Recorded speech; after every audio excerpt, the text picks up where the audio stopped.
Dave here from Tabletop Videos, and today I wanted to tell you about the game that got me into modern day board games, my gateway game. This isn't going to be a review per se. It's more of I just want to talk about the first game that I played that got me into real board games and not the stuff that you find in the department stores' toy shelves. And that game, of course, is Agricola. I had no idea that a game about farming would be so interesting until a buddy of mine, Andre, actually invited me over for board games. And he broke out Agricola. I'm like, what's this? And he's like, it's Agricola. I'm like, okay. So he taught me how to play, and we sat down and we played, and I was kind of blown away. I mean, I had no idea that I didn't even know what a worker placement game was. But I had no idea that a worker placement game could be so interesting and so tense. There's a lot of tense moments in Agricola to me. So I just want to talk about some of the things about Agricola that I really like. First of all, the whole worker placement aspect.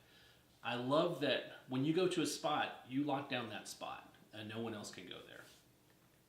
And some worker placement games have changed that over the years to where you can change it, but you have to pay more, or you have to there's some type of penalty, or there's alternate spots, or you can copy spots. But Agricola was the first game that I played that was a worker placement game. So I mean, that's to me, it's the granddaddy of worker placement games. I don't know if that's true or not. I don't know if it's the first one that actually had worker placement, but to me it was. The second thing I think is really interesting is that when you put resources, when you refill the resources on spots, you don't clear the board off first. So certain spots, if they're not used, like the wood spot, if no one takes that wood, even more wood gets put on there. So there's a lot of things that happen in the game that kind of influence your decisions. They make you change your mind about certain decisions. So if no one goes to a wood spot for 2 or 3 times and all of this wood's there, you know you need to build your fences. So, well, guess I was going to try and upgrade my house so I can get some more little baby workers, but now, I mean, why would I not go to the wood spot? There's like 15 wood there. That's enough to build all my fences. So obviously, that's not something that's super amazing about the game, but I do think it's very interesting that you don't clear off the spaces to make them all equal. The certain actions become almost imbalanced to where it's like, oh, well, it's silly to not go to the stone spot or the sheep spot or the cattle spot because there's so many different resources there, where everyone in the beginning of the game is struggling to try and get those things and fighting for them. Then once everyone has them, it builds up, and if you're kind of patient, you can kind of take advantage of the fact that some of these spots build up over time. So that was the second thing that was really interesting. The third thing to me is just the tension in the game, because every few rounds there's a harvest, which is great because you get to multiply your animals, and not multiply, you get to add 1 if you have 2, or make the baby animals, and you get vegetables and grain from your fields. But the really interesting thing is the feeding aspect of it. You always have to feed your people, and if you don't feed everybody, you get negative points, which is devastating. It's typically not a high-scoring game, especially in the basic version of the game. So there's a lot of tense moments where you try and have a plan, then you realize that harvest is coming up and you got to feed your people, and you realize again that I don't have enough food. I have to go to that food spot, but I can't because Lynn over here is going to go to the food spot because she needs food too. And you're trying to watch what other people are doing, and you're trying to watch all of this stuff, but it's just a very well put together game. And that's the first time I played it. That's just the basic game. I later played the advanced version of the game with the cards, where there's different decks and different minor improvements and different occupations and different ways to score points and different ways to kind of make things easier for you. It's just really, really, just a lot of thought's been put into this.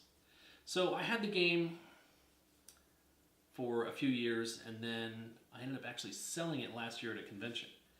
After I had already upgraded the components and created a little foam core storage case for it. I even put the cards on little cardstock homemade card boxes. But what's interesting is that another game came out by Uva, I guess a few years after that. I don't know when Caverna came out, but it kind of, I didn't feel the need to have an Agricola and then a Cave Agricola, you know, is one way to look at it. So I ended up selling Agricola just because it's older, but I kind of missed the cards of that. I do like the room aspect of Caverna, and I like the being able to go on adventures, and if you focus on adventures and no one else is doing that, you're going to win the game, because you're going to get so many different additional things from your adventuring people.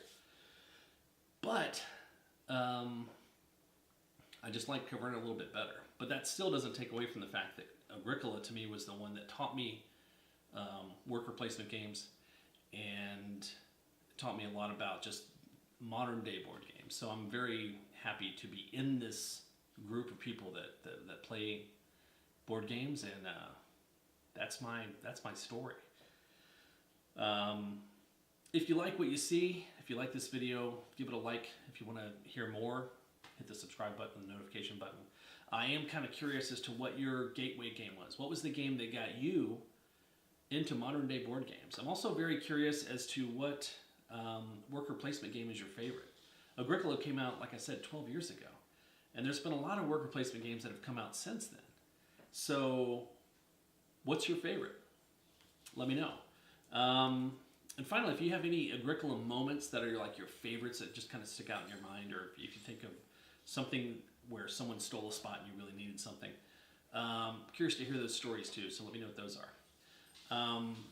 Thanks for watching this video. I appreciate you taking the time out of your day to do that, and happy board gaming.